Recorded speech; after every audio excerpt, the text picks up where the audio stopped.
our 1-by-1 child sponsorship program comes in. It's our in-house Metro World Child Sponsorship Program where people can take one child and say, I'm going to make a difference in that kid.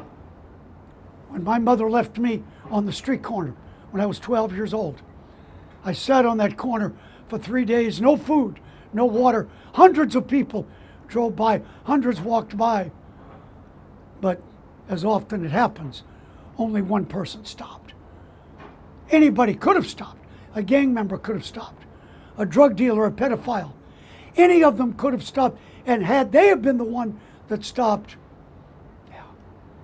Metro World Child would not even be in existence. But none of those folks stopped. The only one that stopped was a very ordinary Christian whose own son was in the hospital dying of leukemia. And yet he still stopped. Walked over to where I'd been sitting for those 3 days, put his hand on my shoulder, and simply asked, are you okay? Simple enough, right? And I used to stutter very badly when I was little. And I tried to tell him that my mother was gone and I was just hungry. And immediately he got his wife. She brought me some food and water. He made some phone calls in 5 hours.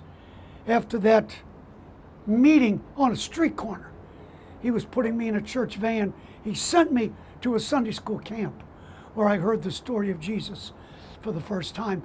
That was a defining moment for me.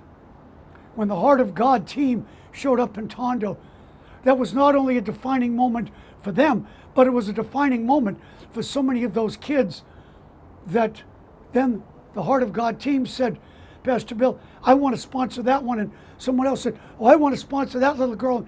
It moved me. It didn't stir me.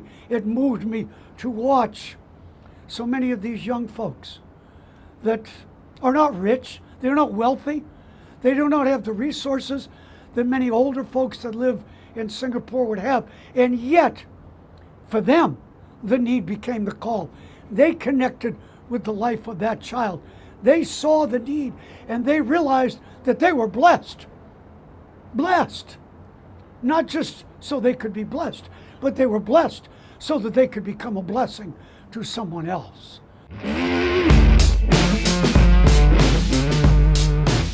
The only way we can continue to reach the masses of kids that we do around the world is people getting involved. It's not just a matter of hearing a story and saying, oh, that's nice, it's a great work, and a pat on the back. But it's really, and I say it often, but it's really an issue of partnering with individuals, with business people, with churches, with folks that are of the same heart or of the same mind, and understand that it's easier to make boys and girls than it is to try to repair men and women. Whether it's people coming to New York to do the 4-month internship, or if it's not possible for folks to get to New York, they can come and do the 4-month internship there in Metro Philippines at our headquarters there and be a part of the team that goes to Tondo and stretches out across that great nation. For instance, when the Heart of God team showed up in the Philippines, they saw that we were in desperate need of a jeepney just to carry them around. We had to rent one. And Pastor Howe said, then if we're going to be a part and partnership with Metro, then we need to invest, not spend money. And they were able to purchase through the generosity of pastors and the people of Heart of God a jeepney. And now we are able to take our team out in other areas that we weren't able to before throughout Manila, because we have transportation as well as hauling more of the Heart of God folks around when they come back. We can't do what we do unless people stand behind us, walk with us, and pave the way for us. And for that, we can only say thank you.